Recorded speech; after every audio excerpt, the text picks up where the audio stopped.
Hi! Welcome back to Braille's channel. Alam niyo po ba na may isang lugar na nagpasa ng ordinansa para sa kanilang mga senior citizens? Ito ay universal, ibig sabihin lahat ng seniors na sakop ng kanilang lugar ay kasama sa ordinansa, kabilang dito ang pagbibigay ng 2,500 pesos birthday cash incentives bukod pa sa kanilang octogenarian, nonagenarians at centenarians benefits at hindi lamang yan. Dahil may Christmas gift pang ibibigay sa kanila bukod pa ito sa social pension na natatanggap nila. Wow, ang galing, hindi ba? Saan kaya ito at paano ito matatanggap ng mga seniors? Ang lahat ng yan ay ating ibabahagi ngayon, but before po tayo mag-start sa ating topic, kung bago ka pa lang sa aking channel, please, do kindly subscribe, like and share na din sa ating mga kaibigan, kaanak, kapitbahay at maging sa ating mga social media accounts para lagi po kayong updated sa mga latest news at iba pang incentives o impormasyon na para po sa inyo. With no further ado, let's begin na po sa ating topic. Just in Universal 2,500 pesos birthday cash gift plus 10,000 cash incentives para sa lahat ng senior citizens. Ordinansa sa iisang lugar lamang. Saan kaya ito? Ang buong detalye alamin. Alam niyo po ba? Na sa probinsya ng Pili, Camarines Sur ay may ordinansa na naipasa ang Sangguniang Bayan ng Pili para sa lahat ng octogenarians, nonagenarians at centenarians cash advance benefits. Under ng Ordinance Number 04 sa pangunguna ng Municipal Councilor. At Christmas cash gift para sa lahat ng indigent senior citizens, ito ay bukod pa sa kanilang matatanggap na social pension. Ano ba ang pagkakaiba nito sa ibang lugar?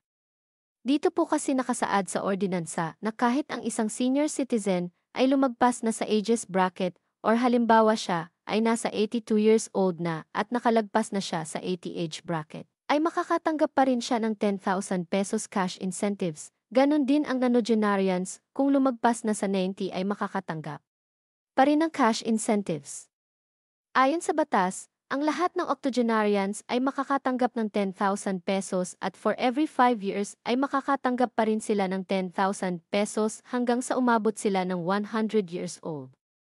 Isa rin sa nilalaman ng ordinansa ang pagbibigay ng birthday cash gift of 2,500 pesos para sa lahat ng kanilang senior citizens na umabot na sa edad 8 at ito ay taon-taon na niyang makukuha. Ang lahat ng makukuhang birthday cash gift ay ibabawas sa 100,000 pesos centenarian benefits. Ito po ay para matulungan at magamit ng kanilang senior citizens ang kanilang benepisyo dahil bihira na nga daw ang nakakaabot ng centenarian age of 100 years old, kaya't ito ay dapat na ma-enjoy ngayon pa lang ng kanilang mga seniors. Kung susumahin natin sa 2,500 na makukuha nila every year ay aabutin ito ng 47,500 pesos. Halos kalahati sa 100,000 ang maibibigay. At magbibigay din ang pamahalaan ng Pili ng Christmas cash gift para sa lahat ng indigent senior citizens. Ang tanong, ano-ano ba ang mga eligibility requirements? Una, dapat ay may kopya po tayo ng PSA birth certificate or baptism certificate. Pangalawa, dapat ay isang botante ng Pili, Camarines Sur or isang bona fide resident. Pangatlo, dapat ay may senior citizen ID na inissued ng pamahalaan ng Pili at ang panghuli, dapat ay wala pang nakukuhang incentives prior dito. Ganun lang kadali ang requirements para mapagkalooban ng cash incentives. Maswerte ang lahat ng senior citizens sa ganitong ordinansa na sana ay maging epektibo rin sa lahat ng lugar sa ating bansa.